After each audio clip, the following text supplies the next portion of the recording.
لیکن اس میں ایک آیت ایسی تھی کہ جس کا ریٹن ریکارڈ صرف ایک بندے کے پاس تھا. صحیح بخاری میں آتا ہے وہ تھے حضرت خزیمہ ابن ثابت انصاری رضی اللہ تعالیٰ عنہ. اور کسی کے پاس مل نہیں رہا تھا. صحابہ کو یہ اجداج سے پتا تھا, کیونکہ الفاظ ہیں کہ گم پائی, تو گم وہی بندے کو پتا ہوتا ہے جس کو یاد ہو کہ میں نے سنی ہوئی ہے اور اب لکھی بھی نہیں مل رہی. جب یاد بھی نہ ہوتا, اس کے بعد صحابہ کو اجداج میں تھی کہ یہ آیت ہے, ریٹن فارم میں حضرت خزیمہ کے پاس ملی, دوسرا کوئی گواہ نہیں تھا. پھر صحابہ کو یاد آیا کہ ان کی تو گواہی حضور نے 2 کے برابر کی ہوئی ہے, اور وہ معجزہ آپ کی وفات کے بعد ظاہر ہوا. یہ پروفیسیز اور جو علامات النبوہ ہیں, اور وہ واقعہ بڑا مشہور ہے. نبی علیہ السلام نے ایک یہودی کے ساتھ ایک جانور کا سودا کیا. آپ گھر جب رقم لینے کے لیے, مال لینے کے لیے گئے, پیچھے سے کسی نے اس کو زیادہ قیمت لگا دی, وہ مکر گیا. آپ علیہ السلام واپس آئے تو اس نے کہا آپ نے سودا ہی نہیں کیا. آپ نے فرمایا تم مجھے نہ دو لیکن کم از کم مجھے جھوٹا تو نہ کرو. انہوں نے کہا نہیں, آپ نے سودا ہی نہیں کیا, اگر کیا تو گواہ لائیں. گواہ کوئی بھی نہیں تھا. تو حضرت خزیمہ وہاں سے گزر تھے, انہوں نے کہا میں گواہی دیتا ہوں کہ تم نے سودا کیا. معاملہ رفع دفع ہو گیا. جب وہ چلا گیا تو حضور نے کہا تم نے کیوں گواہی دی صلی اللہ علیہ وسلم. ان کا یا رسول اللہ میں نے آپ کے کہنے پہ اتنی بڑی بڑی گواہیاں دی ہیں, تو یہ تو بہت چھوٹی گواہی ہے. آپ کی شخصیت کو جب میں نے مان لیا, یعنی ہمارے پورے دین اسلام کی بنیاد جو ہے نا وہ رسول اللہ پہ کھڑی ہوئی ہے صلی اللہ علیہ وسلم. اس قرآن کو ہم نے اللہ کی کتاب کس کے کہنے پہ مانا ہے؟ نبی صلی اللہ علیہ وسلم کے کہنے پہ. قبر کے عذاب کو, آخرت کے معاملات کو, جنت کو, یہ ساری چیزیں آپ کے کہنے. تو ان کا جب میں نے اتنی بڑی بڑی چیزیں, یہ تو چیز ہی کوئی نہیں. تو آپ علیہ السلام نے پھر ان کو آنری طور پہ فرمایا تھا کہ ہر معاملے میں 2 گواہوں کی ضرورت ہے. جہاں میرا خزیمہ ایک آ گیا نا تو اس کی گواہی 2 کے برابر مان لینا. اور وہ سر حضرت ابوبکر کے دور میں معجزہ ظاہر ہوا, بخاری میں موجود ہے. وہ پھر اللہ تعالیٰ کے نبی علیہ السلام کو اللہ تعالیٰ نے یہ زندہ معجزہ امت تک ٹرانسفر کیا کہ ان کی گواہی کے اوپر وہ پھر آیات قرآن حکیم میں داخل کی گئی. لقد جاءکم رسول من انفسکم, یہ والی آیات. اور ایک روایت میں کسی دوسری آیت کا ذکر آتا ہے. بہرحال تو یہ ریٹن ریکارڈ کو سامنے رکھا جاتا تھا, اور پھر میچ کر کے تو پھر ایک مصحف تیار کیا گیا. وہ مصحف پوری زندگی حضرت ابوبکر کے پاس رہا. حضرت ابوبکر کی وفات کے بعد حضرت عمر کے پاس رہا.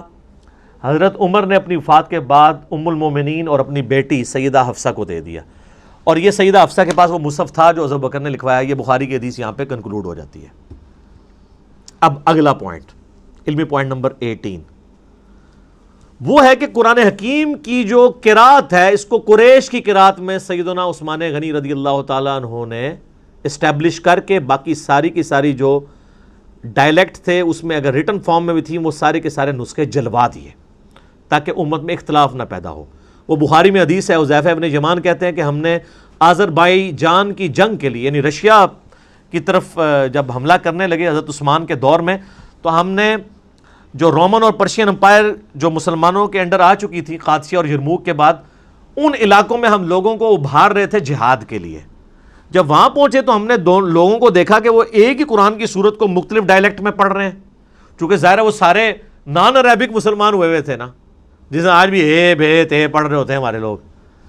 تو حضرت حذیفہ ابن یمان آئے کا بخاری کے الفاظ ہیں, اے امیر المومنین امت کو تباہی سے بچائیں, امت میں تو اختلاف پیدا ہو جائے گا اس طریقے سے. تو حضرت عثمان غنی رضی اللہ تعالیٰ نے اس چیز کو بھانپ لیا.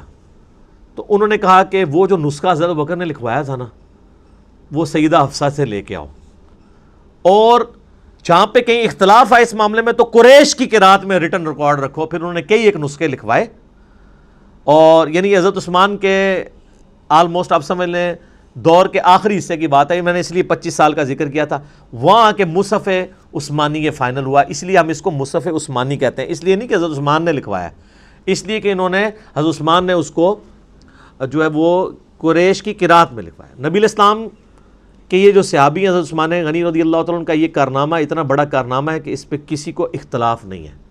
ایون آپ شیعہ تفسیر بھی اٹھائیں تو شیعہ نے اپنی صحیح سند کے ساتھ قرآن حکیم کی تفسیر میں لکھا ہے کہ مولا علی کہتے تھے کہ حضرت عثمان نے جو کچھ اپنے دور میں کیا اگر میں ان کی جگہ ہوتا تو میں بھی یہی کرتا.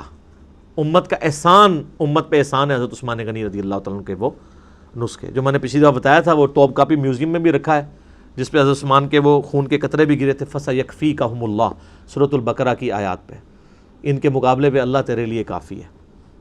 تو مصحف عثمانی اس لیے اسے کہا جاتا ہے. اور آج تو کاربن ڈیٹنگ کے ذریعے چیک بھی ہو سکتا ہے.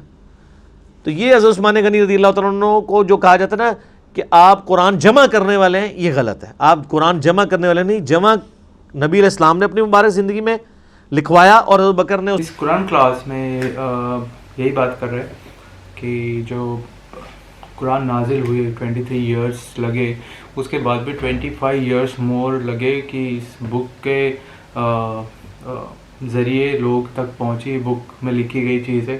اور یہ وہ ٹائم سے آج تک سیم ہے, کہیں کوئی مینپولیٹڈ چیزیں نہیں لکھی ہوئی ہے اور سب طریقے سے ہے. تو یہی بتا رہے کہ آپ کو یہ بک پہ فوکس کرنا ہے, یہ بک ہی آپ کو اپنے خدا کے پاس لے کے جائے گی. تو اچھا لگا یہ کلاس سن کے, اور بھی کلاس ہم لاتے رہیں گے آگے. اور اگر یہ ویڈیو اچھی لگے تو آپ ضرور لائک, شیئر اور سبسکرائب کر دینا. ملتے ہیں اگلے ویڈیو میں, تب تک کے لیے اللہ حافظ, خدا حافظ.